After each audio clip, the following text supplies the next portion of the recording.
Hello, this is Juno, and welcome to One Man's Opinion. And today we're talking about King Arthur.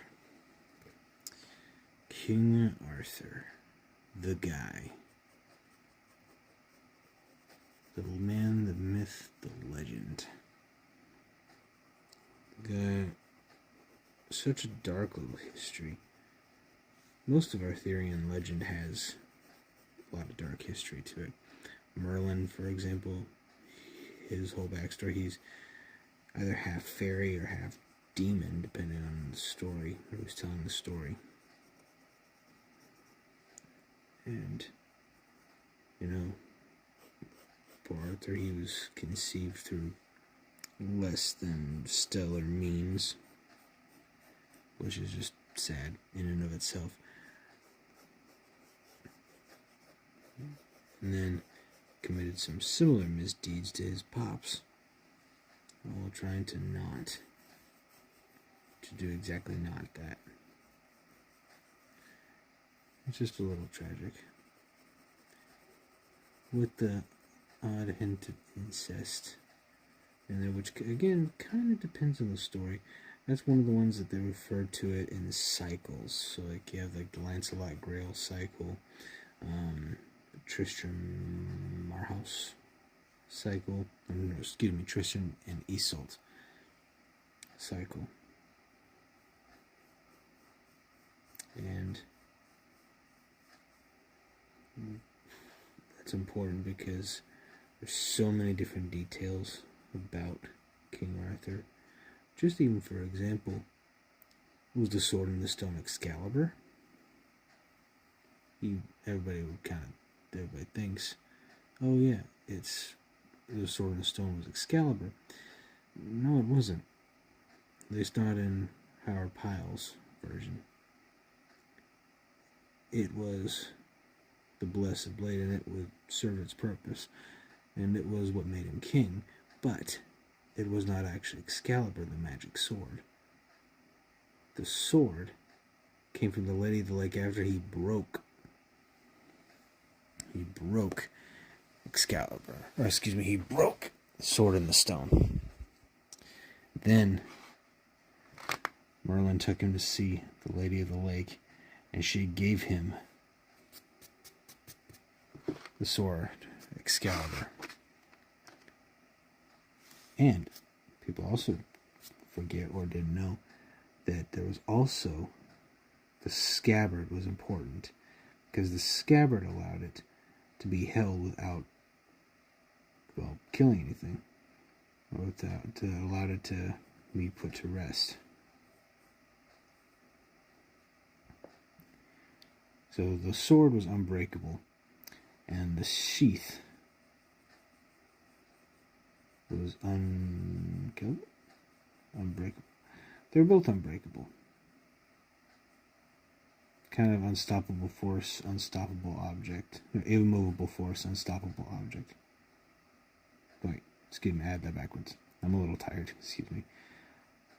Unstoppable force, immovable object.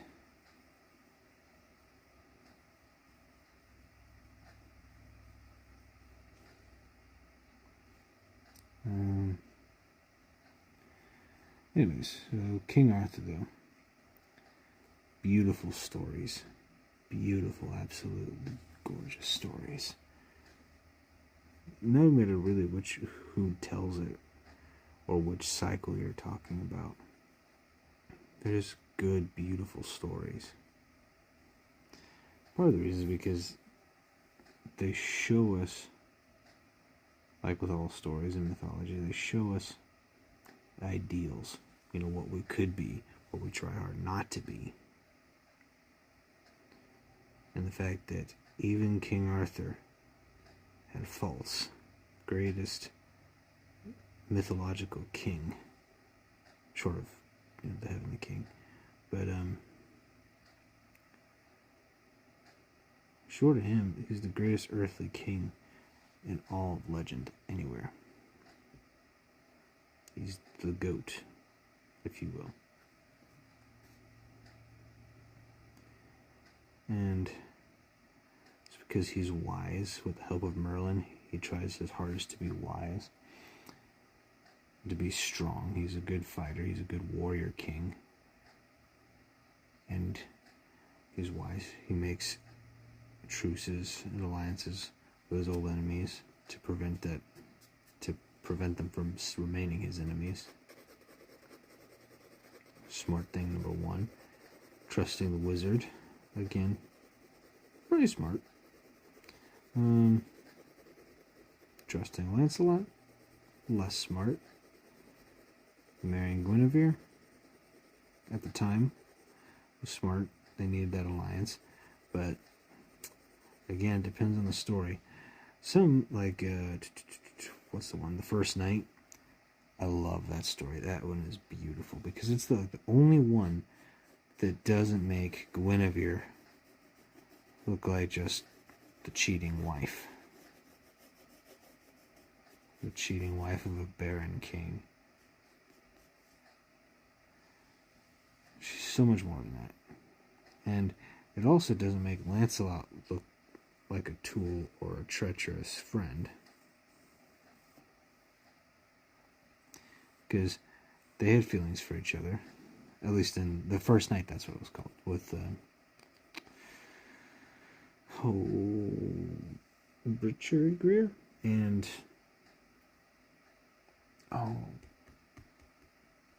dang it. He's passed away now. Sean Connery. Oof. Sorry, I'm a little tired. That was hurting my head. Anyways. So that one's called The First Night. And it explains that kind of through an accident, she meets Lancelot. And he saves her. And they kind of have sparks for each other. But they're never going to act on it. Because Arthur, he's an old man. He's an experienced king. And he ends up taking Lancelot under his wing. And he's in love with Guinevere. And there's an alliance. And he even tells her, it's like, look, you do not have to marry me if you don't want to. We'll still have this alliance. It'll be fine. But just know, I do want to marry you. I do love you. And she does love him back. She at least has a deep affection for him. She doesn't hate him. Not even a little bitty bit. And then she gets tempted with a little bit of, I don't want to say fast, but then we meet Lancelot, and he's pretty taken with Arthur, as most people are, because Arthur's just got charisma. And, he's trying to build a better world. At least make his kingdom great, a better world, better kingdom.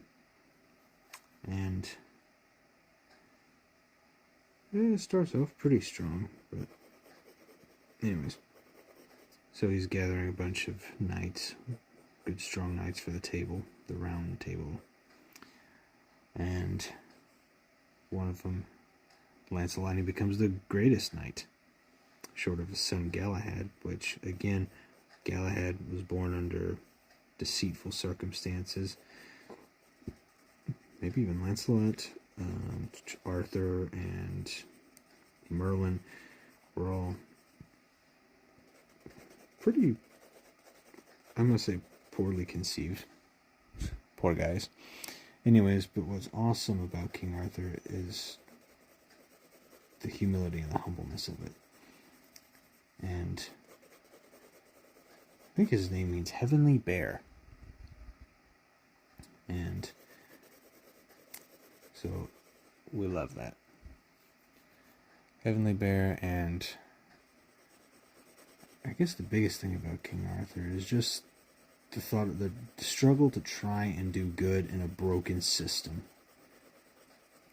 I guess it's really it. And to try and just keep your eyes on the prize and not get lost in the midst of it.